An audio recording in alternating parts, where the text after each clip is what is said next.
Welcome back to Titter. On today's episode, we will be reading from the subreddit called ChoosingBeggars. This first story today is from Hello, I'm Omar, titled Choosing Beggar expects me to pay 100 euros for a party I didn't even want to go to. A bit of backstory. Around 3 to 4 months ago, my class wanted to have a party for finishing high school. They planned it out a bit and told us that it would cost about 32 euros per person to enter the party, and if you didn't want to go, you didn't have to pay anything. So when the group that was planning the party asked who wanted to come and how many friends they wanted to bring with them, I said I'd maybe come with only one. That would make the total cost about 64 euros. The next day I changed my mind because it sounded really boring. You had to pay for your own drinks, there was only beer, and it was just a big empty room with nothing but a bit of music. I went to the group and told them that I didn't want to go anymore. They said it was totally fine and crossed me out of the list. Let's fast forward to what happened today. Here is some context. CB is the choosing beggar from this story. DA is the dumbass. And me is me. Two of the CBs confront me. CBs, hey, you still need to pay up. Me, for what?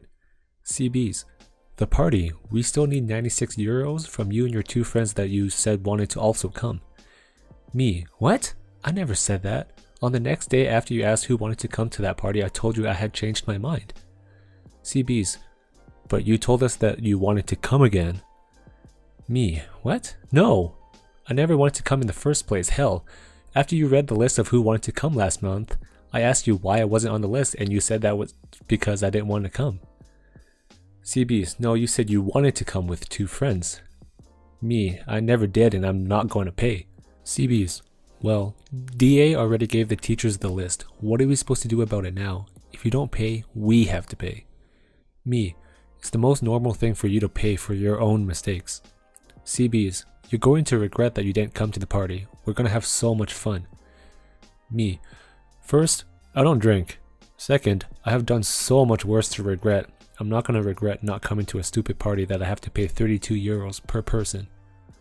CBs, if you don't pay, we and another CB will have to pay.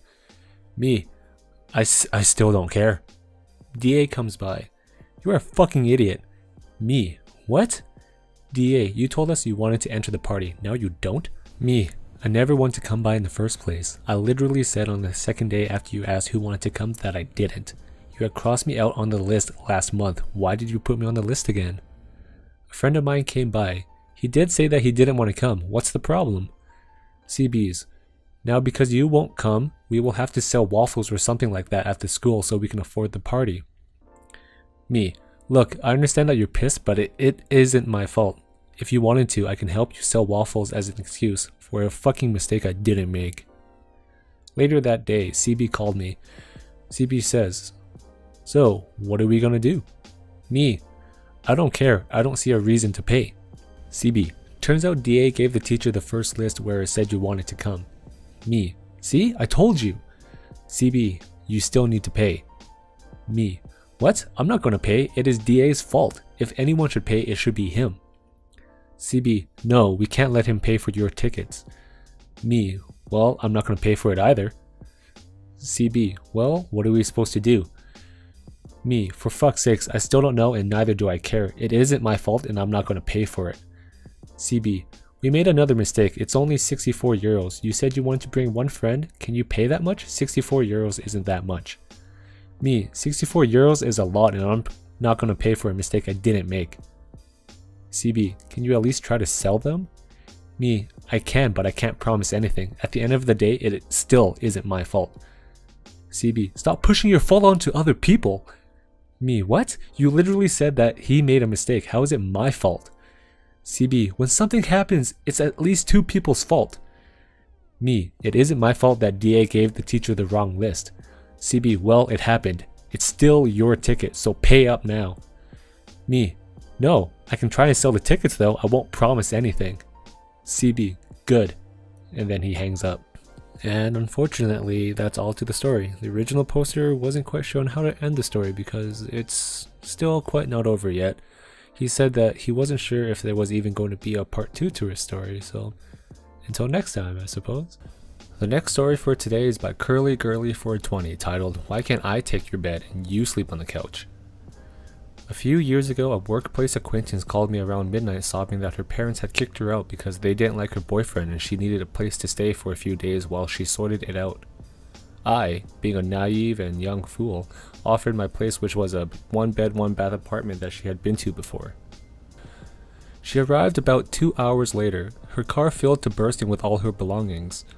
I knew immediately I had made a mistake offering up my place, and that she had no intention of staying just a day or two.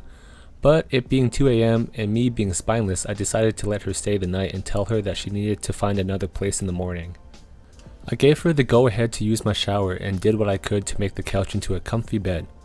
When she got out of the shower, she saw that I had made a bed on the couch in the living room where my dog's crate is also set up. Her: I don't like dogs, can you put him outside? Me: well, I don't have a yard and it's 20 degrees outside, so no, but he'll be in his crate all night and he won't bother you. Her: can't you just put him on your balcony? Me: no, he can sleep in my room tonight though. Her: it'll take too long to move his crate into your room. I'll just sleep in there and you can take the couch. Me: oh, he can just sleep on my bed with me, it's no big deal. Her: why can't I take your bed and you sleep on the couch? I would rather sleep in a bed. Me: yeah, I would too, so I'm gonna sleep in my bed, in my apartment. Her: I don't want to sleep on the couch.